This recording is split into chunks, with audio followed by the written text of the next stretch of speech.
আসসালামু আলাইকুম। Welcome to my YouTube channel tiles and home design. সম্মানিত দর্শক, আপনারা সবাই কেমন আছেন? আশা করি ইনশাল্লাহ ভালো আছেন। তো আজকের ভিডিওতে আমি নতুন ডিজাইনের এই বাড়ি এবং এই বাড়ি তৈরি খরচ সম্পর্কে জানাবো।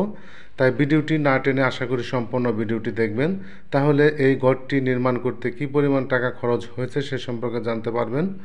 তো যে ঘরটি আপনাদেরকে দেখাচ্ছি, এই ঘরটি লম্বায় 22 হাত অর্থাৎ 33 ফিট এবং পাশে বারান্দা সহ 22 ফিট।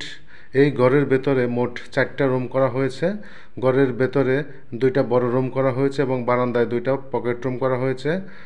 আর এই ঘরটি ডোয়ার উপরে 1.5 ফিট ওয়াল করে তার উপরে টিন দিয়ে বেড়া দেওয়া হয়েছে। এছাড়া ঘরের সামনে দেখেন সুন্দর একটা রাউন্ড সিঁড়ি করা হয়েছে। তো এই হলো এই ঘরের বাহিরের ডিজাইন।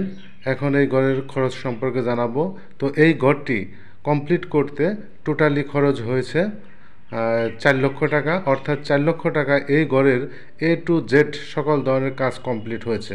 তো সম্মানিত দর্শক, আমি আপনাদেরকে এই ঘরের বাহিরের সম্পূর্ণ ডিজাইন এবং এই ঘরের খরচ সম্পর্কে জানালাম। তো ভিডিওটি যদি আপনাদের ভালো লাগে অবশ্যই ভিডিওটি লাইক, কমেন্টস এবং শেয়ার করবেন এবং আমার চ্যানেলে নতুন হয়ে থাকলে চ্যানেলটি সাবস্ক্রাইব করবেন। তো সবাই ভালো থাকবেন। আসসালামু আলাইকুম।